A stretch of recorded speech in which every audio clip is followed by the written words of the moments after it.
오늘도 주님은 찬양받게 합당하십니다. 네. 이렇게 해서 한 번 더 웃으셨습니다. 네, 모든 상황 가운데에서 우리를 바라보시고 하나님의 은혜 가운데 임하시는 하나님 앞에 기쁨으로 나아갔으면 좋겠습니다. 방금 들었던 이 찬양이 만 가지 이유라는 찬양입니다. 하나님께 우리가 감사할 수 있는 만 가지 이유 얼마나 될까요? 네, 백감사를 하셨던 조우성 스마트 선교사님 백감사 하루에 백감사를 쓰는데 1시간 2시간씩 걸렸다는 얘기를 들은 적이 있어요. 만 가지를 감사하려면 하루 종일 걸려야 될 것 같은데요. 그럼에도 불구하고 그 감사에 다 담을 수 없는 그 하나님 앞에 우리 마음을 내어드리면서 나갔으면 좋겠습니다. 오늘은 서로 축복하면서 나갔으면 좋겠습니다. 제가 에베소서 말씀을 읽고 서로 축복하도록 하겠습니다. 에베소서 1장 11절로 12절 말씀입니다.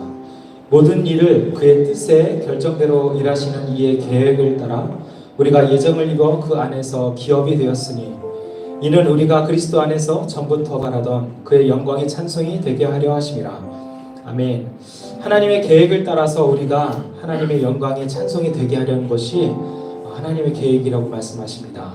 그 계획이 우리 안에 있고 우리의 평생의 삶에 또는 우리 영원한 하나님의 은혜 가운데 사는 그 삶에 충만할 줄 믿습니다.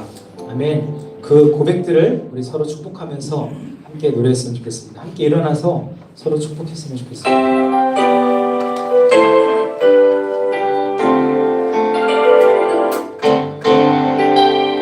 아주 먼 옛날 하늘에서 당신을 향한 계획이 있었죠. 하나님께서 알아보시며 좋았더라고 말씀하셨네. 이 세상 그 무엇보다 귀하게 나의 손으로 창조하였노라.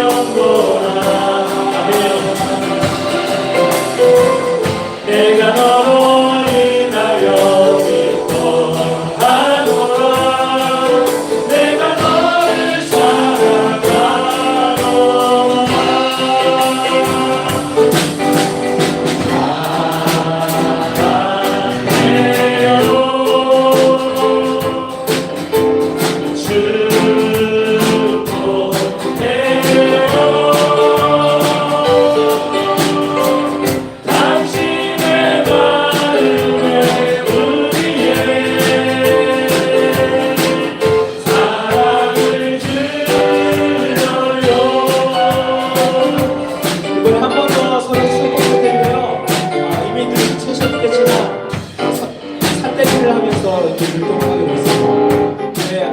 향해서도 삿대질을 하고 우리 이웃을 향해서도 삿대질을 하는데 이것이 하나님 우리를 사랑하셨기 때문에 우리를 향하신 그 사랑이 당신에게도 함께 나누기 원합니다. 이런 의미로 같이 하시면 좋겠습니다. 우리가 하트를 날릴 일들이 많이 없는데 우리 돌아다니면서 하트를 날려주고 하트를 만드시면 좋을 것 같습니다. 네, 한 번 더 해보겠습니다.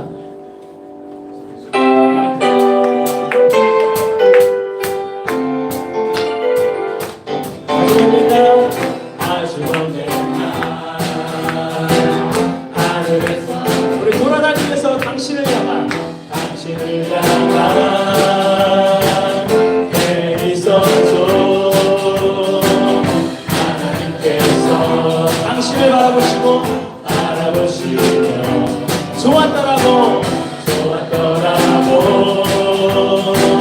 말씀하셨네. 이 세상 그 무엇보다 귀하게 나의 손으로 창조하였노라.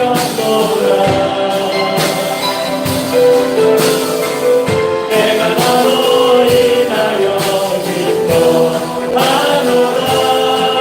내가 너를 사랑하노라.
우리를 통하여 우리가 만난 모든 이에게 전파되길 원합니다. 네.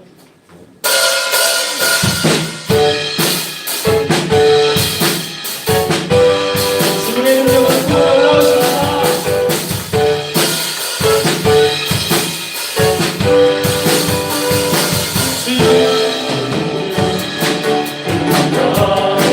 인도가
그러나 내 모든 것 주께 드립니다. 사랑으로 안으시고 날 새롭게 하소서. 오소서 주님 나의 마음을 선한 것 하나 없습니다. 그러나 내 모든 것 주께 드립니다. 사랑으로 안으시고 날 새롭게 하소서. 주님 마음 내게 주소서. 내 아버지 주님 마음 내게 주소서. 나를 향하신 주님의 뜻이 이루어지도록 주님 마음 내게 주소서. 오소서 주님 나의 마음을 선한 것 하나 없습니다. 그러나 내 모든 것 주께 드립니다.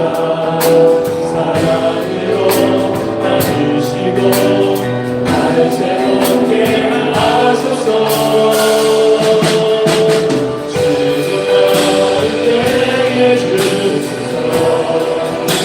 내 아버지 주님 마음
저녁이 올 때 나를 보내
만 가지 이유로 찬양받게 합당하신 이유, 그 하나님을 우리가 오늘 노래하며 나아갑니다. 내 평생의 노래에도 아버지 그 감사를 다할 수 없는 그 하나님 은혜 가운데 우리가 엎드리며 찬양하오니 지금 우리의 모든 고백을 받아 주시옵소서. 함께 기도하며 나가도록 하겠습니다. 주님, 이 시간 우리가 송축하며 주님과 사랑 가운데 감사를 나누고 아버지 우리가 해드려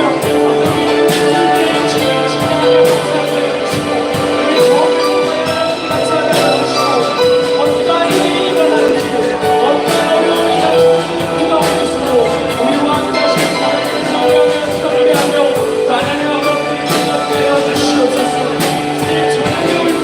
내가 늘 주님을 찬양받게 하시고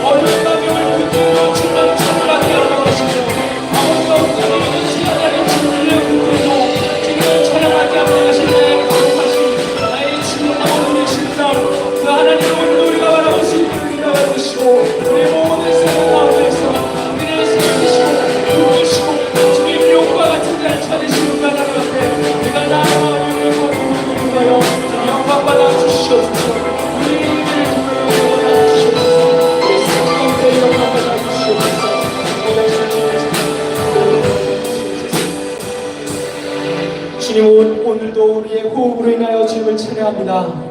우리가 눈을 떴을 때에도 주님을 찬양합니다. 주님 어두움이 찾아올 그때라도 우리는 주님을 찬양합니다. 아버지 돈이 없고 재정이 없고 여러 가지 관계가 어려울 그때도 우리는 주님을 찬양합니다. 모든 상황 가운데 우리를 지키시며 아버지 우리를 붙드시는 나의 아버지 되시고 나의 왕이 되시기 때문입니다. 그 하나님 오늘도 우리가 고백하며 나아가오니 주님 새 힘을 더하여 주시고 성령의 능력으로 우리 가운데 더하여 주시옵소서. 오늘도 그렇게 우리와 함께 하실 주님을 찬양합니다. 성령님을 찬양합니다. 홀로 영광 받아 주시옵소서. 살아계신 우리 주 예수 그리스도로 감사하며 기도하였습니다. 아멘.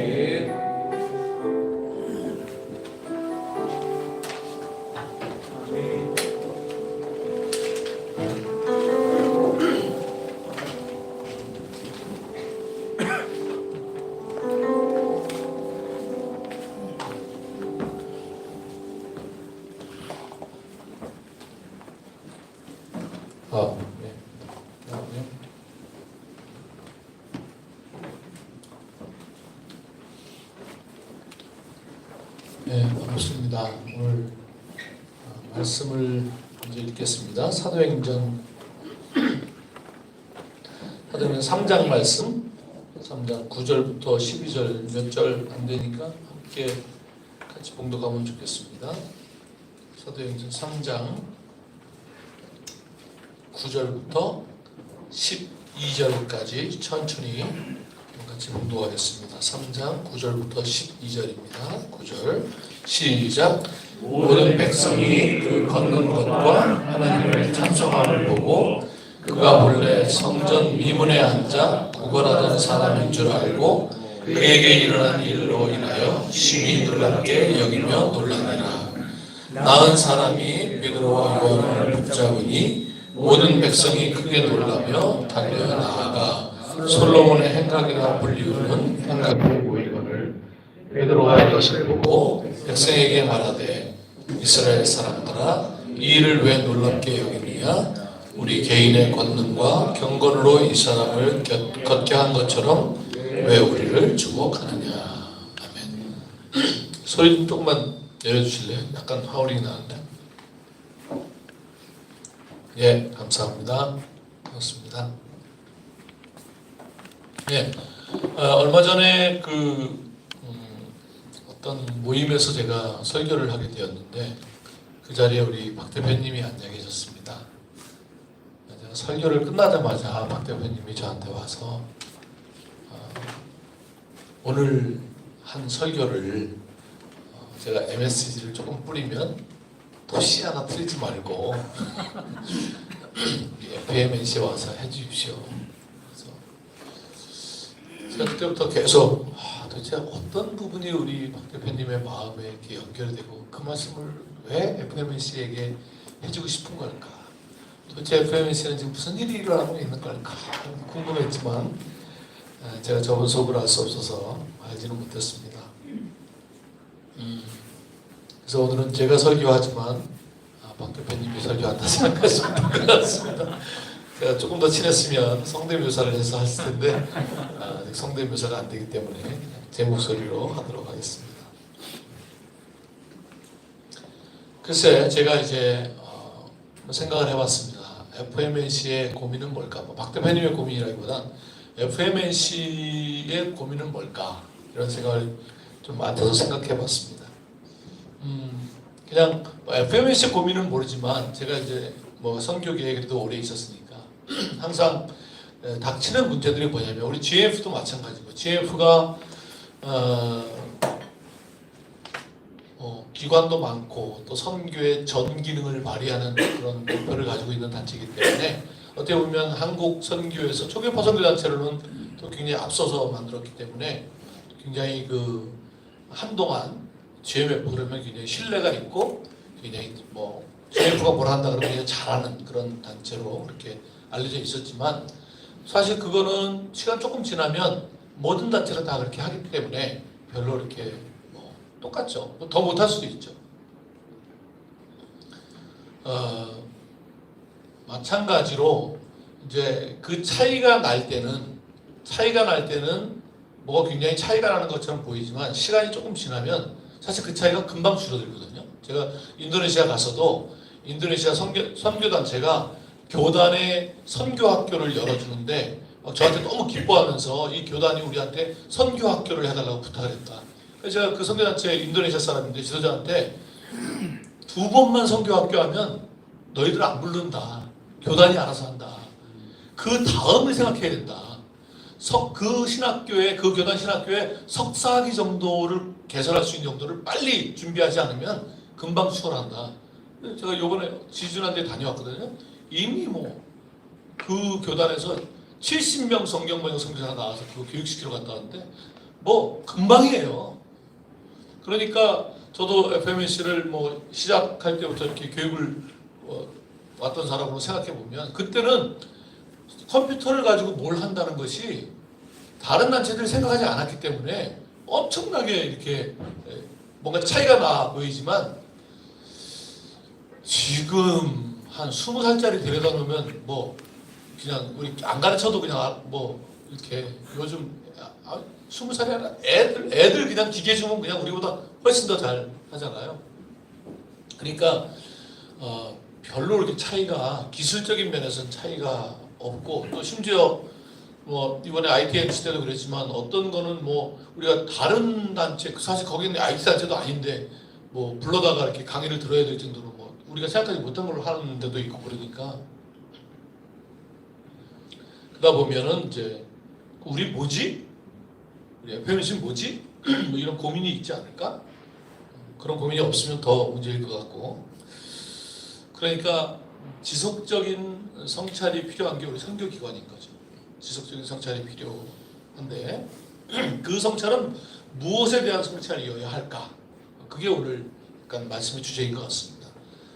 오늘은 베드로가 한 사람의 자여인으로서 유대인으로서 예수 그리스도를 만나서 결국 예수 그리스도의 제자, 다른 말로 하면 선교적 제자로 어떤 변화를 가져왔는지 그것을 보면서 지금 그렇다면 우리에게는 어떤 성찰이 필요한가 이런 것들을 좀 묵상해 보면 좋겠습니다. 첫 번째는 이렇게 제목을 붙였습니다. 전체 맥락을 이해하고 그 안에서 자신을 보았다는 것이다. 어떻게 보면 약간 통시적이라고 그러죠 우리가 다이아크로닉 영어로 그러는데 통시적인 관점으로 자신을 보는 것이죠. 사실 이 통시적인 거 요즘에 이 말씀을 전하면서도 또 오늘도 사무실에 앉아서 생각하면서 이게 우리한테 얼마나 중요한가가 점점 말씀을 전하면서 느껴지는 것 같아요. 생각해 보면 엠마오로 가던 두 제자도 사실 조각적으로 많이 알고 있었지만은 예수님을 만나고 예수님을 경험하고 그래도 그게 전체 그림을 가지고 있지 못했기 때문에 어떤 일들을 부딪히면 흔들림이 오는 거예요. 우리의 신앙이 흔들림이 오는 이유는 우리가 전체 그림 속에 있지 못하기 때문에 그런 거거든요. 그러니까 근데 예수님께서 같이 가면서 전체 그림을 이렇게 쭉 설명해 주니까 가슴이 뜨거워지면서 다시 예루살렘으로 돌아갔잖아요. 그 두 제자뿐만이 아니라 그 뒤에 예수님의 제자들도 마찬가지예요. 베드로 한번 생각해 보세요. 베드로는 할 얘기 너무나 많죠. 주님을 마침내 그리스도로 알았잖아요. 주는 그리스도시여 살아계신 하나님의 아들입니다. 그럼 끝난 거 아니에요. 예수님을 그리스도로 알았는데 주님 메시아잖아요. 주님 우리 민족이 기다리던 메시아잖아요. 그거 알았단 말이에요. 그래서 주님께서 그래 내가 메시아로 이제 널 알았구나. 내가 이제 십자가를 지고 그리고 3일 만에 부활할 거다. 그 얘기하니까 뭔 말도 안 되는 소리를 하시냐고 그 요즘 새로운 번역에는 막 항의하며 주님을 막 잡아 흔들었다고요. 그런 소리를 하냐고. 이상하지 않습니까? 주님을 그리스도로 아는데 주님의 뜻을 몰라. 왜 이런 일이 생깁니까? 제가 볼 때는 저를 포함한 우리 선교단체들이 주님을 그리스도로 알고 선교하는 것 같아요. 주님의 뜻을 몰라. 어처구니 없는 선교를 하는 거죠. 그러니까 엄청나게 주님을 경험하고 주님의 기적을 목도했고 주님을 그리스도로 다 믿게 됐는데 주님의 뜻을 모르니까 주님의 뜻은 곧 하나님 아버지의 뜻인데 그 뜻을 헤아리지 못하는 거예요. 그러니까 사탄아 소리 듣는 거죠. 그래서 주님께서 부활 후에 30일 동안 주님이 무슨 미전도 종족에게 관심 있는 게 아니고 주님은 그 제자들에게 관심이 있었어요. 모든 시간을 그 제자들에게 할애했던 거예요. 왜? 그 제자들이 전체 그림을 보는 것이 너무 중요하기 때문에. 자꾸 우리는 주님께서 저 미전도 종족 뭐 딴 데를 생각한다고 생각해요. 주님은 우리에게 관심이 있어요. 우리가 제대로 주님의 뜻을 이해할 때만 성교가 가능하거든요. 엄청나게 우리 자신에게 신경을 써야 됩니다. 왜냐하면 하나님이 우리한테 신경을 쓰니까. 그래서 그 40일 동안 뭐 누가복음 24장 44절부터 보면 쭉 나오잖아요. 모세의 율법과 선지자의 글과 시편에 나를 가리켜 기록된 모든 말이 이루어져야 하리라 한 말이 이것이라 하시고, 그러니까 구약 성경 전체는 다 주 예수 그리스도를 가리키고 있는 말씀이고 그게 다 이루어져야 한다. 잘 깨닫지 못하니까 이에 저희의 마음을 열어 성경을 깨닫게 하시고, 그러면서 주님께서 그 큰 그림을 설명해 주시잖아요. 그러니까 이 사도행전에 와서 제가 요즘 이제 로잔 대회 때문에 사도행전 그 묵상하는 팀에 들어가 있어서 계속 사도행전을 묵상하고 있는데, 사도행전에 보면 이 복음서 때 갈팡질팡하던 제자들이 얼마나 정말 주님이 원하시는 선교적 제자로 변했는가를 점검해 나가는 게 사도행전을 보는 묘미예요. 언제 베드로가 그렇게 구약을 막 줄줄 인용했습니까? 이게 몇 장 차이거든요. 그렇게 헤매던 베드로가 지금 오순절 이 사도행전 2장에 오순절 사건을 보면서 요엘서를 인용하면서 지금 이게 말세에 일어난 사건이라고 해석하잖아요. 지금 이거 3장에 제가 오늘 12절까지만 읽었지만 여러분 그 뒤로 가보세요. 조금만 더 가면 13절에 뭐라 그럽니까? 아브라함과 이삭과 야곱, 뭐 이 3장 뒤에 뭐 쭉쭉 나옵니다. 사무엘, 모세 뭐 다 등장시키면서 나중에 베드로 전서까지 가보면 노아 시대까지를 다 꿰뚫고 언제 그렇게 공부했는지 모르겠어요. 40일 동안 아주 그 집중 공부를 한 것 같아요. 전체가 딱 꿰진 거예요. 전체가 꿰져야 제가 이제 조만간 CGN에 사도행전 지금 하고 있기 때문에 CGN에 나가서 이제 해야 되는데, 제가 맡은 본문이 스데반 설교더라고요. 그래서 오늘 이제 스데반 설교를 5개로 한 주 동안 해야 돼서 5개로 쪼개갖고 지금 준비하다가 왔는데, 스데반 우리가 뭐 사도들은 뭐 기도와 말씀에 전념하고 뭐 집사들이 뭐 일하고 그런 적용은 성경 안 봐도 하죠. 일이 과중하면 나눠야 되는 건 성경에 없어도 해야 되는 일이잖아요. 그렇죠? 그런 적용은 정말 너무 성경을 정말 냄비 받침으로 쓰는 그런 적용인 것 같고, 스데반이 구제 사역을 하는 집사님인데 기본적으로 초대교회 성도들이 갖고 있었던 그림이 전체 그림을 갖고 있었다는 거예요. 스데반의 그 설교 들어보면 그 디아스포라 유대인들, 그 성전 중심, 율법 중심으로 살아가는 그 사람들에게 아브라함부터 시작해갖고 쫙 설명하는 거예요. 거기 보면 아브라함 그 사람 아브라함, 야곱, 이삭과 야곱이 나오고, 그 다음에 쭉 내려가서 요셉 나오고, 더 나가서 모세 나오고, 여호수아 나오고, 다윗 나오고, 솔로몬 나오고, 그 얘기 쫙 하거든요. 제목을 스데반의 거대 서사, 그랜 내러티브라고 붙였는데, 스데반만 그럽니까? 모든 사람이 그 그림 안에서 자기를 보고 있었기 때문에 그 일로 죽음의 순간이 오는데 흔들리지 않는 거예요. 놀라운 일이잖아요. 이 스데반이라고 하는, 소위 우리가 집사라고 얘기한다면, 저는 집사라기보다는 그 당시에 하나님의 선교적 성도였죠. 선교적 제자였고, 그런 사람들이 가지고 있는 그 창세전부터 시작해서 하나님께서 진행해 오시는, 그리고 끝이 그 변화산 갈팡질팡하는 제자들에게 끝은 영광으로 끝나는 거야. 이 이야기는 모세와 엘리야를 불러왔고, 이거는 구약을 또 갑자기 너네 때 이야기가 아니야. 우리 때만 신경 쓰면 어떤 생각이 드냐면, 주는 그리스도시요 메시아로 알았는데 유대민족만을 위한 메시아라고 아니까 주님이 하실 수 있는 일이 지금 당대에 우리의 아젠다를 해결해 주는 분 정도로만 왜곡시키고 축소하는 거예요.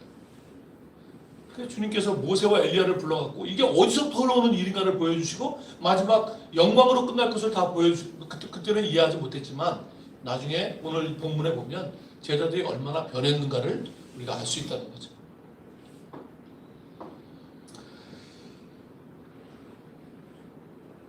베드로가 이런 과정을 쭉 온 것 같아요. 한때는 동생 소개로 예수님 만났지만 그때 개바라는 이름을 받았는데 예수님을 쫓아가지 않은 거 보면 예수님이 메시아라고 생각을 안 했던 것 같고 그때는. 그래서 다시 나가 있던 동생들 그걸 눈이라고 달고 다니냐 때려가지고 붙잡아다 고향에서 같이 고기 잡다가 예수님 거기까지 쫓아오셔가지고 거기서 결국 목덜미 잡혀가지고 저는 죄인입니다. 그러면서 결국 주님을 쫓아가는 일이 발생하고 그러면서도 다 쫓아가면서 이 깨져가는 과정이 너무나 길어요. 그러다가 또 오병이어 사건 때 막 처음에 안 믿다가 지금 무슨 말씀합니까? 지금 사람이 몇 명인데 지금 이 오병이어 동생 안드레 너 눈이 있어? 하다 안드레는 철이 없었고 맨날 그런 애들 제일 나쁘잖아요. 그 순수한 애들 있잖아요. 남자는 5천 명인데 지금 주님 이거 있는데 어쩌라는 거야 지금 이거 가지고. 근데 또 주님은 그걸 가지고 주님이 오병이어로 기적을 베풀었겠습니까? 그거 없어도 베푸시죠. 혼내지 않고 그거 가지고 나가죠. 이거 계속 나오니까 갑자기 안 믿다가 막 주님께서 내 눈앞에서 막 기적을 베푸니까 이게 얼마나 사람이 정말 눈이 뒤집히는 거죠. 주님이 베푸는 기적을 받아다가 사람한테 나누어 주는 거 그게 우리가 하는 사명자들이 하는 일이잖아요. 우리가 기적을 베푸는 게 아니잖아요. 주님이 베푸시는 걸 받아다가 우리가 지금 갖고 있는 모든 것은 다 주님께로부터 온 거죠. 생각해보면 저도 처음 봤을 때 성경을 뭐라 하겠습니까? 그나마 그런 경험을 통해서 지금 요만큼 정도 아는 게 다 주님의 은혜로 아는 건데 근데 이걸 자꾸 받아다가 나눠주고 처음에는 막 여러분 저도 놀랐어요. 여러분 밀고 그러지 마세요. 계속 나옵니다. 얼마나 친절한 그러나 흥분된 목소리로 막 따뜻하게 애정이 느껴지는 이렇게 자꾸 하다 보니까 이게 이제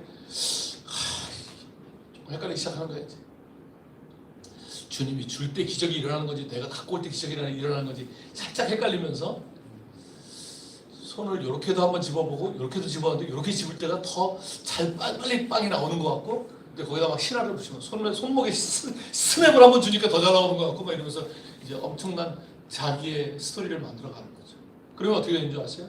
나중에 기적이 자기한테 나오는 줄 알고 목소리가 커지는 거죠. 앉아.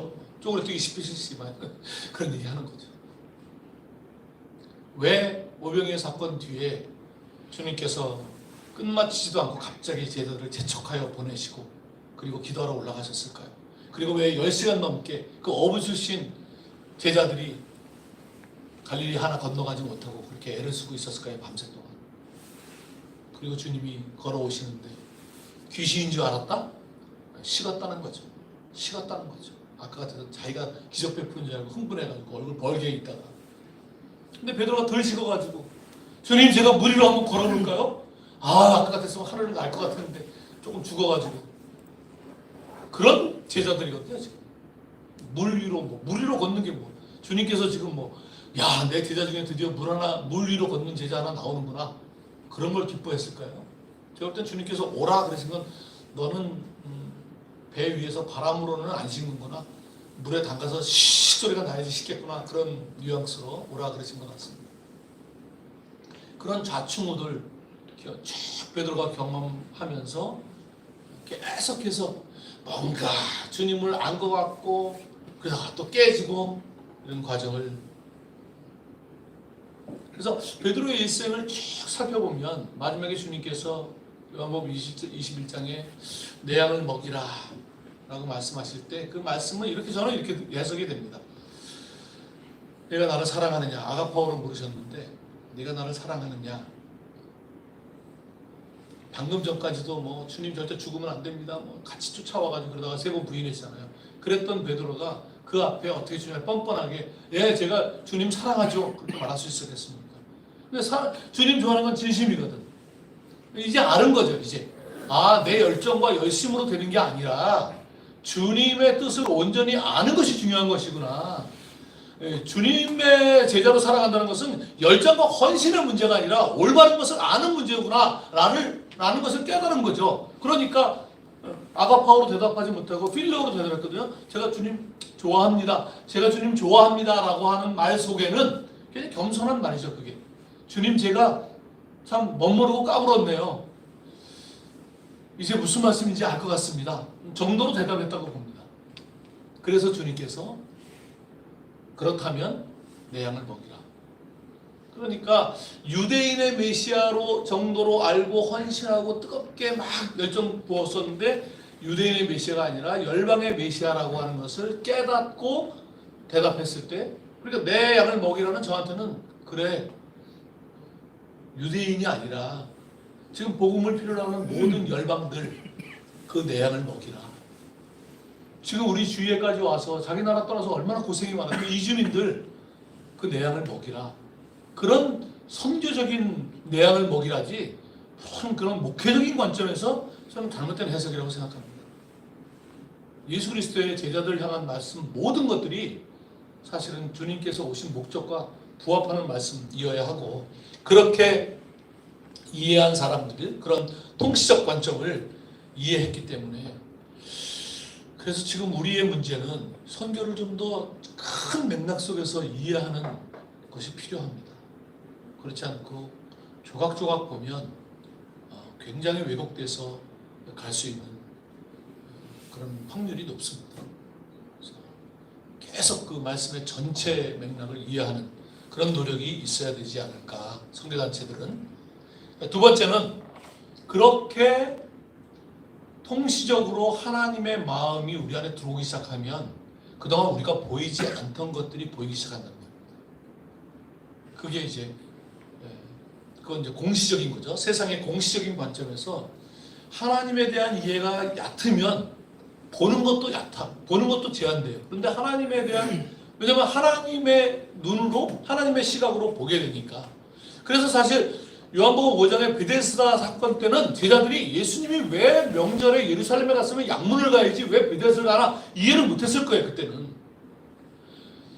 지금 거룩한 제사 희생을 드리러 가는 그 명절에 만지면 안 되는 베데스다를 간다는 게 말이 안 되잖아요. 유대 제자들을 이해할 수가 없는 거예요. 근데 여러분, 지금 3장에 어떤 사건이 일어나고 있습니까? 오후 3시에 기도하러 가는 이 제자들이 그 거린을 봤다는 것도, 왜냐하면 그 거린이 지금 오늘 처음 나온 게 아니잖아요.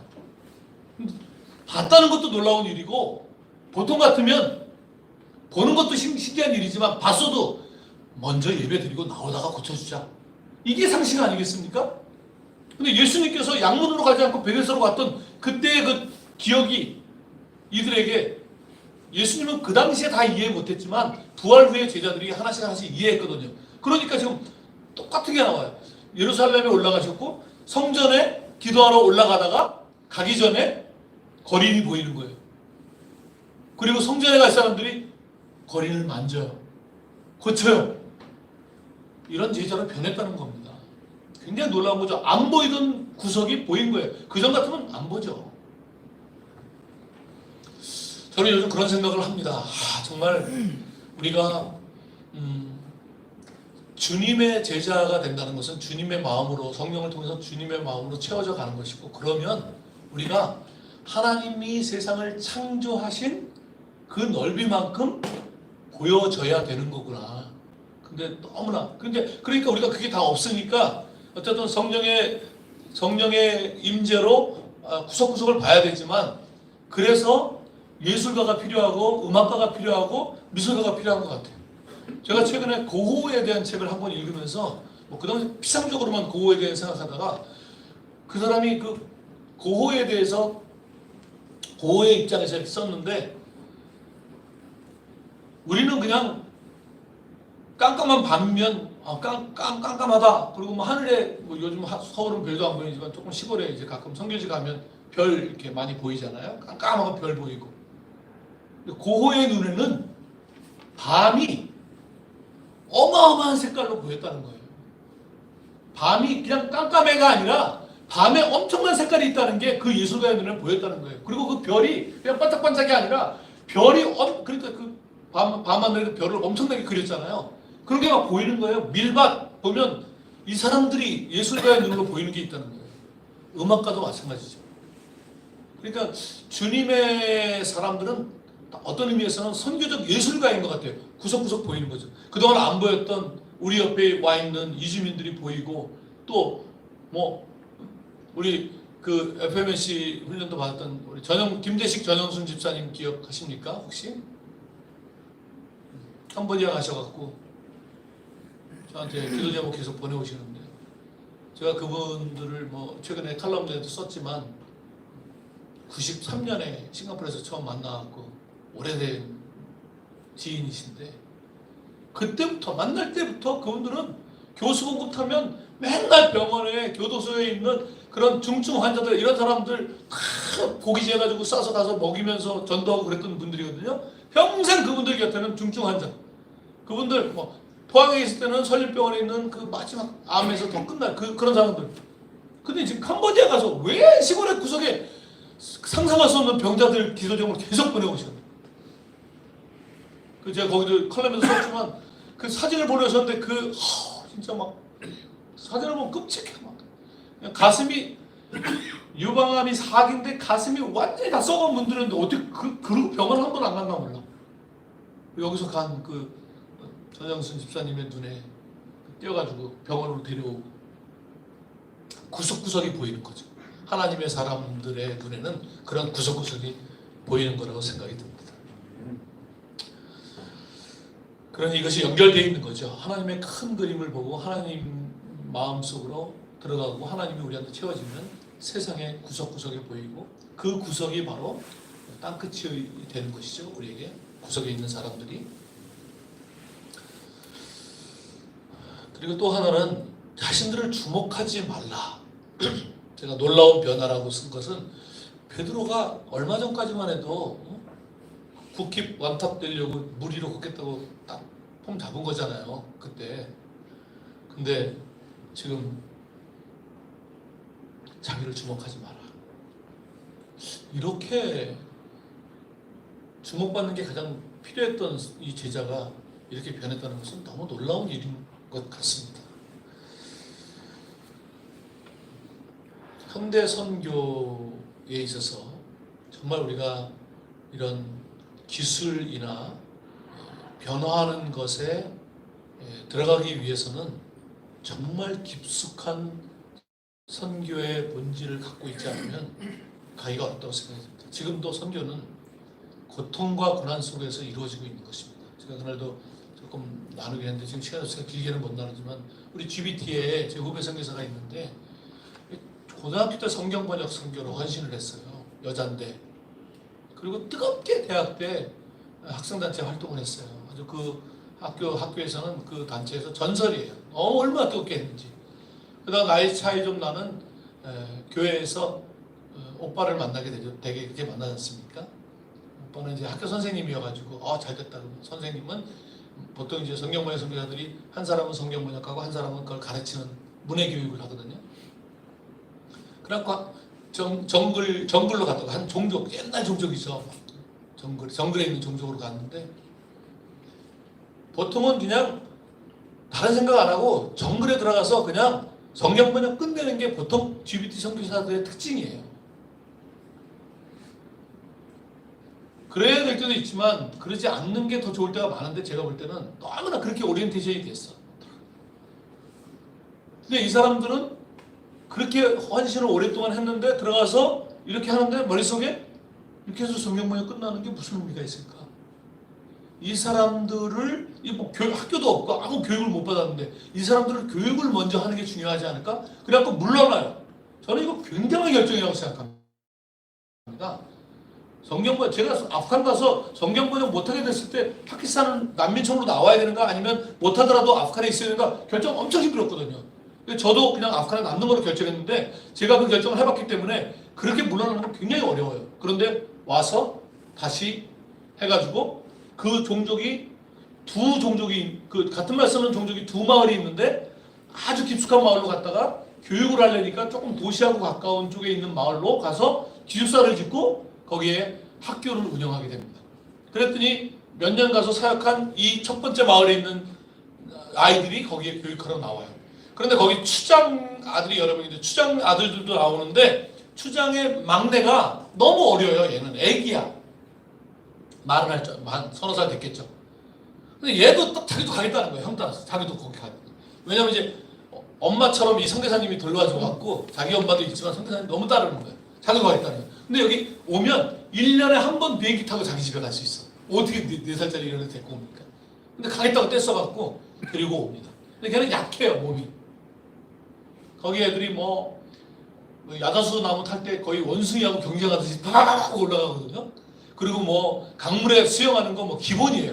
근데 얘는 나무도 안 타고 물에도 안 들어가. 엄마 절대 그런 거 하지 말고. 너 몸이 약해.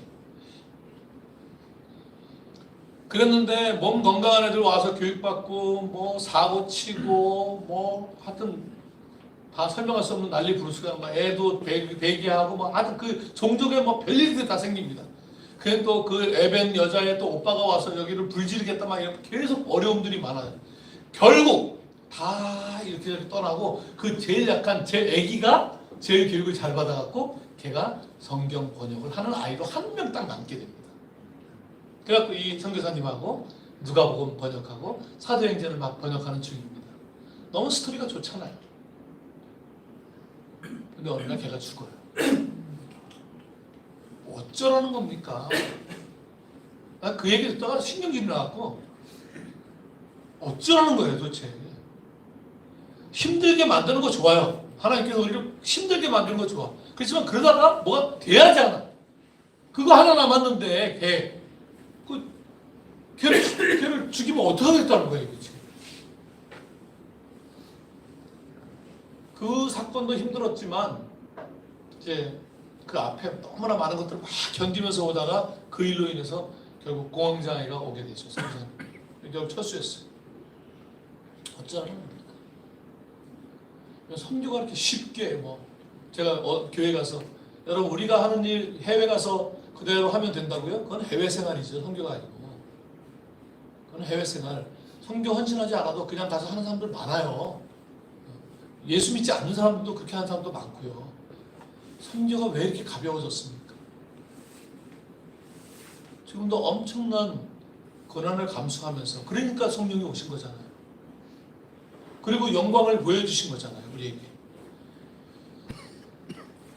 그러니까 이 베드로가 그렇게 자신을 주목하지 말라 말한 것이 그리고 이들이 앞으로 당할 수많은 이 사도들이 당할 이 고통은 그들의 세대에만 있었던 것이 아니라 지금도 선교는 그렇게 이루어진다는 것입니다.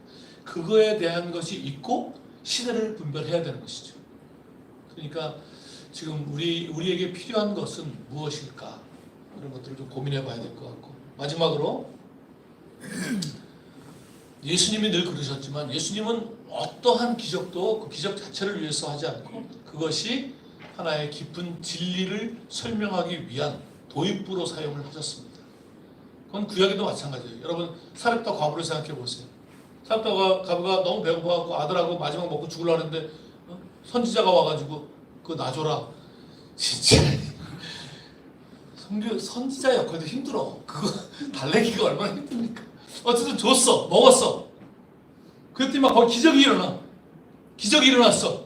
할렐루야. 근데 애가 죽어. 정말 짜증나. 하나님 정말 짜증나. 그냥 죽게 내버려두지 뭘 다 살려놓고 걔 애를 죽여. 그 기적은 하나님에 대한 감각을 깨우는 일이고 감각을 깨워놓고 여호와가 누구인지 결국 그 여인의 입에서 여호와의 말씀이 진실하다는 것을 구약의 여호와의 말씀은 결국 신약의 예수 그리스도인데 그리스도를 아마 예수님께서 그 여인의 얘기를 신약에서 했다면 내가 그 여인이 나기 전부터 있었느니라 마치 아브라함이 나기 전부터 있었느니라 말씀하신 거죠. 내가 모세와 엘리야를 부른 것은 내가 옛날에 그 모세하고 엘리야하고 늘 만나서 얘기했었거든. 그래서 잠깐 오라 그런 거야. 그런 본문들이 성경을 성경되게 하는 본문이라고 생각합니다. 아브라함이 나기 전부터 내가 있었느니라.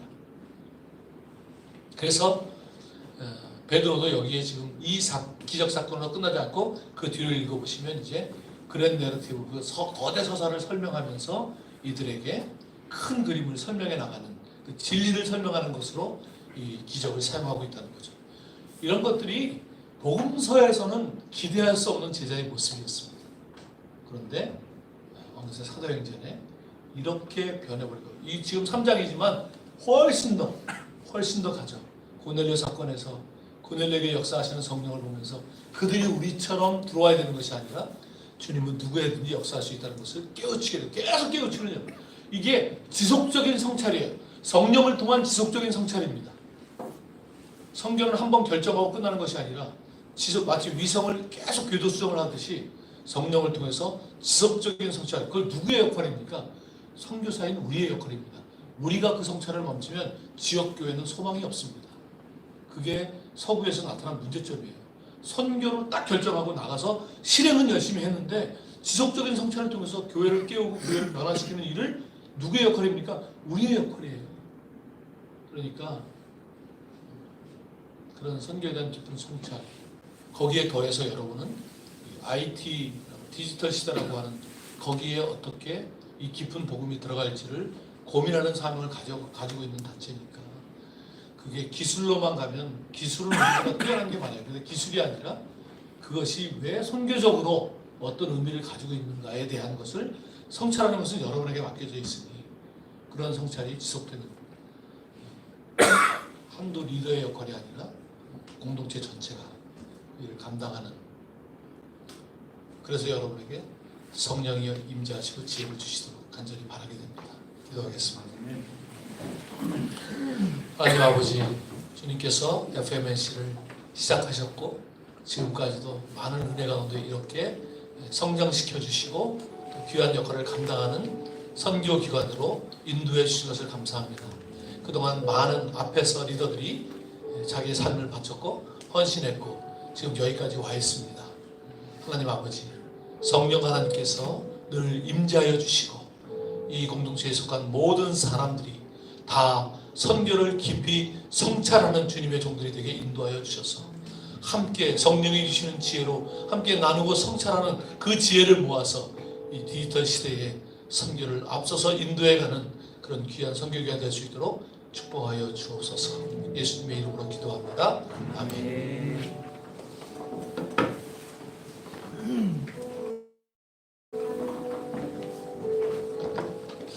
감사합니다.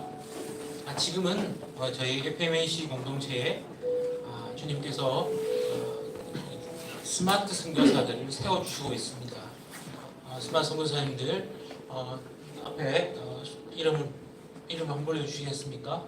그래서 그분들 다시 한번 1년에 한번 다시 한번 대헌신의 시간이 있겠습니다. 그래서 앞으로 이름 나오신 분들 쪽으로 서주시기 부탁드리겠습니다.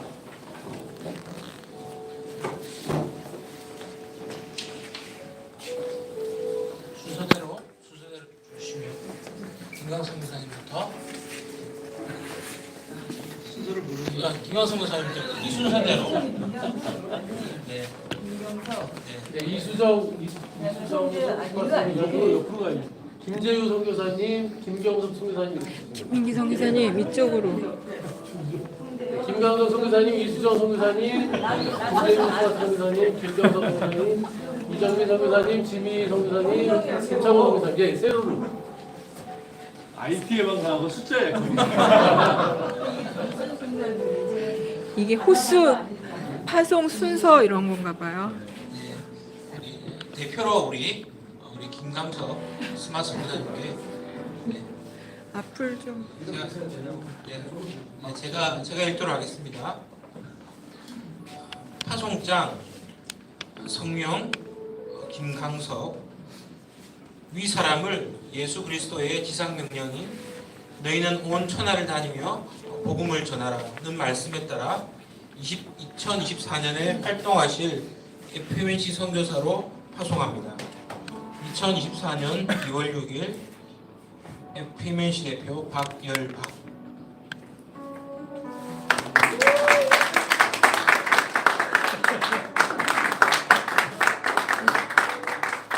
다음번 선교사님이 이수정 선교사님. 아 이렇게 되는 건가 봐요. 그 다음에 그러면 김지현 선교사님이 다음에 오셔야 되겠다. 김재유. 네. 이수정입니다. 이하 동문입니다. 김재유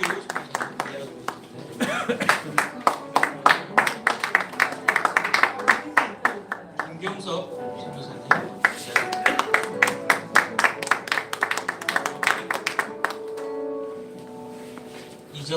선교사님 이하 동문입니다. 지민 선교사님 이하 동문입니다.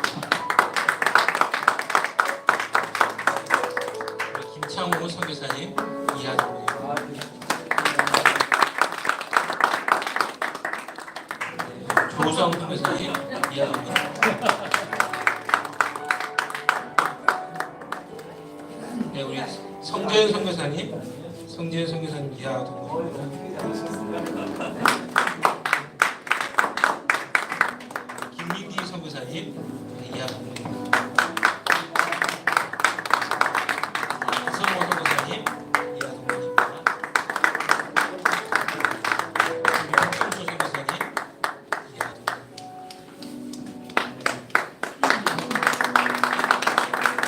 네, 감사합니다. 제 자리에 앉아주십시오. 마지막에 우리 승교사님을 기도하도록 하겠습니다. 지금은 우리 열방 기도회로 잠깐 기도하도록 하겠습니다. 지금 열방 기도회로 3가지 정도를 우리 함께 기도하려고 합니다. 지난 1월 달에 저희가 클리엔터치로 모여서 올해 주님께서 함께 하실 일들에 대해서 기대하고 준비하고 갈급한 마음으로 함께 기도하였습니다. 그리고 계속해서 2월달 한국교회와 세계 선교를 위하여서 또 마음을 합심하여서 좀 기도하기 원합니다. 특별히 2024년 하나님께 더 기도하며 준비시켜 주시기를 간절히 구하고 있습니다. 지금의 세계 선교는 아직도 포괄적이지 못하고 아직도 조정되지 못하고 협력적이지 않습니다. 그리고 우리 세계 선교가 아직까지도 참 여전히 연약하고 부족하다고 생각합니다. 그래서 하나님께서 특별히 올해 2024년에 로잔 대회가 바로 서울에서 있습니다. 어쩌면 참 우리가 귀를 열고 주님께서 한국교회에 무엇을 말씀하시는지 참 경청하는 그런 기회가 되길 원합니다. 모든 것이 변하고 선교의 의미도 퇴색되는 그런 시대가 우리 앞에 와 있는데 그럼에도 불구하고 하나님께서 저희들에게 말씀하실 것이 있다 말씀하십니다.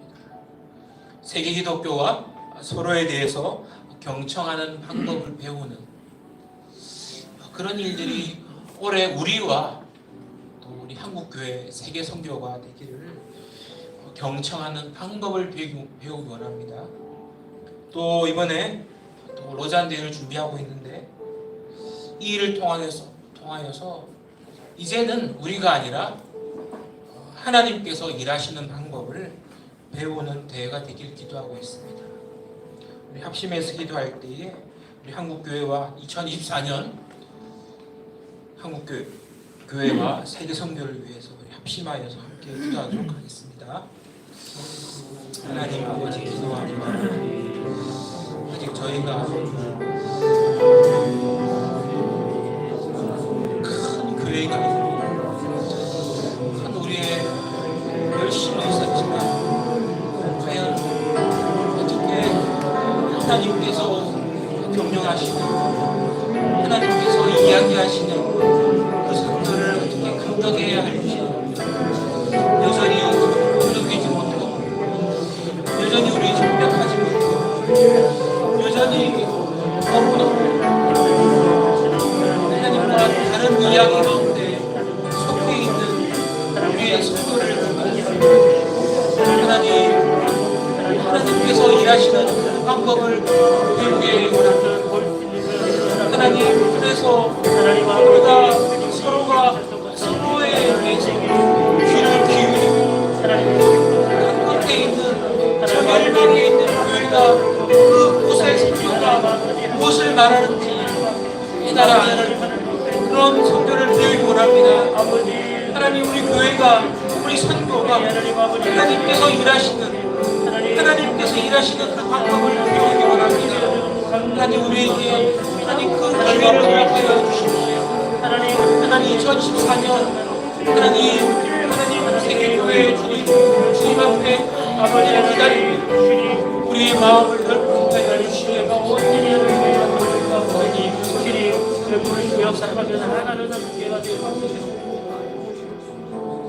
두 번째로 FMNC 우리 선교회를 기도하기 원합니다. FMNC는 섬김의 지체가 되기 원합니다. FMNC는 우리의 성을 쌓지 않기를 원합니다. FMNC가 한국교회와 세계 선교회의 소명을 잘 감당할 수 있도록 또 신실한 우리 예술과학 전문인들이 열방에서 열방으로 섬길 수 있도록 우리 FMNC 주님 가난하고 주님의 앞에서 가난한 마음을 주셔서 FMNC 소명을 잘 감당할 수 있도록 선교를 위해서 함께 기도하도록 하겠습니다. 하나님 기도합니다. 하나님 우리는 섬김의 지체가 되길 원합니다. 우리는 우리 스스로의 성을 쌓지 않기를 원합니다. 하나님 우리를 불러주셨던 놀라운 일들을 주님 앞에 올려드립니다. 하나님 언제 우리를 불러주셨나이까.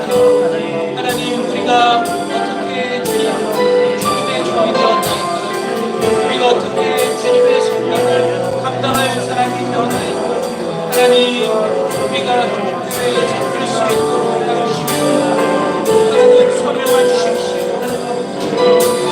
우리가 소명이 없을 때에 우리를 부르신 것을 잊을 때에 우리는 그 길을 찾지 못할 것입니다. 하나님 신실한 한국교회의 하나님 은사들을 드려서 하나님께 섬기기를 원하는 열방을 섬기는 종들로 세워주시기를 간절히 기도합니다.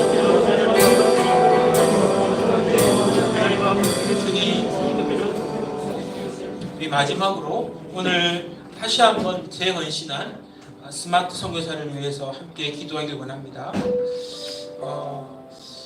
스마트 선교사가 디지털 시대에 겸손한 대화자로, 겸손한 이야기를 듣는 자로 세워주시기를 기도할 것입니다.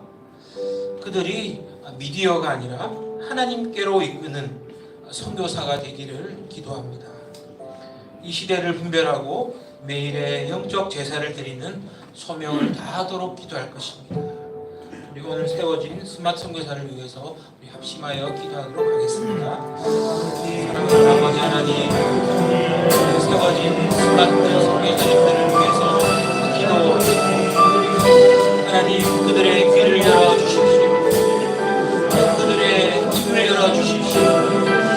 그들이 하나님 앞에 하나님 그들의 도구나 그들의 경험과 기술이 아니라 하나님 무엇보다도 그 주변에 있는 사람 하나님 그들이 하나님께로 이끄는 하나님께로 이끌어가는 놀라운 겸손한 선교사로 세워주시기를 간절히 기도합니다. 하나님 그들이 이 시대 매일매일 시대를 분별하고 매일의 영적 제사를 올려드리는 그런 신실한 선교사로 세워주시기를 기도합니다. 하나님 그들의 헌신을 기억하여 주십시오. 그들의 자원을 기억하여 주십시오.